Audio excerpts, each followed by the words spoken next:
pris, est-ce qu'ils ont démarré un assaut? Est-ce que ce sont les fugitifs qui ont eux-mêmes...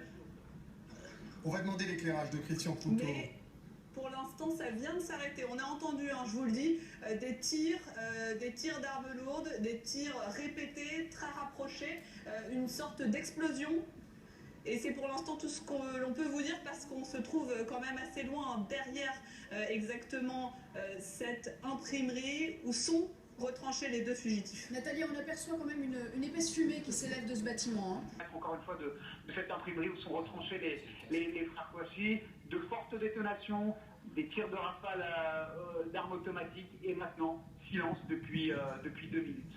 Trop tôt pour dire s'il s'agit d'un assaut. Naturellement, on va rester extrêmement prudent. Il se passe quelque chose à Dammartin en Gouelle avec, pendant 3 ou 4 minutes, nous disait Guillaume Oda, des échanges peut-être de feu ou en tout cas des rafales d'armes automatiques qui ont été entendues.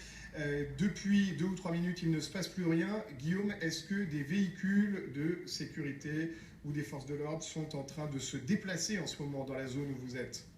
Ce que je peux vous dire, c'est qu'on a en face de nous en ce moment, peut-être à une cinquantaine ou une centaine de mètres, alors que les détonations reprennent. On a entendu 2 fortes déflagrations à l'instant, au moment où je vous parle, Emmanuel, avec des gendarmes qui nous intiment véritablement de manière assez tendue de rentrer et de regagner nos appartements, nos maisons, celles dans lesquelles nous sommes postés. Ils sont accroupis, on entend au loin des crépitements d'armes automatiques. Et le gendarme qui est en face de nous, il est accroupi, il est caché derrière un muret. Parce que visiblement, c'est dans cette position, c'est que des échanges de tirs sont peut-être en ce moment en cours. Il est armé, il nous regarde et il est toujours accroupi, caché derrière un muret, avec une vue très probable sur l'imprimerie, puisque nous sommes à peine, je vous le disais, à une centaine de mètres du lieu où sont retranchés les frères Kouachi. On aperçoit plusieurs hommes qui se déploient sur le toit. Christian Proutot, de qui s'agit-il? On a vu la lueur d'explosion aussi sur ce toit. Si vous.